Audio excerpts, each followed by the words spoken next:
patok ang lechonan dito sa La Loma, may okasyon man o wala. Kaya ngayong nalalapit na ang Lechon Festival, tara samahan niyo akong mag-ikot at tanungin natin ang certified lechon lovers kung ano nga ba ang hinahanap-hanap nila dito sa La Loma.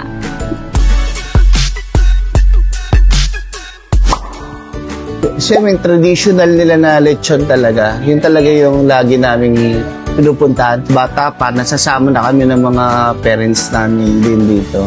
Yung lechon talaga nila kakaiba kasi may sarili talaga silang timpla, which is talaga hinahanap-hanap ng mga katulad naming customer.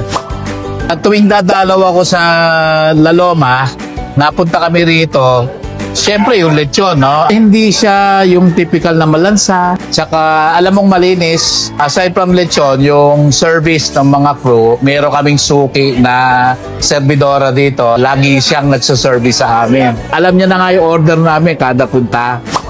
Paborito ng pamilya ko, lechon dito sa La Loma. 1996 pa, dito talaga kami bumibili ng mga lechon. Pag may okasyon, dito kami bumibili. Ayun, talagang paborito ng mga bisita na mas mura dito sa La Loma. Bata pa lang ako, parang na siya, matunog na yung lugar. Bale yung family ko dati pa bumibili dito talaga. Maraming mapagpipilian, tapos pwede mo i-compare yung mga prices. Nakilala yung La Loma sa lechon. Ayan na, galing na mismo sa mga suke ang resibo. Sulit ang dayo dito dahil hindi lang pagkain, kundi tradisyon ang matitikman mo dito. Kaya huwag nang magpapahuli, yayain na ang barkada at pamilya at subukan ang lechon ng La Loma. Kita-kits, Q-Citizens!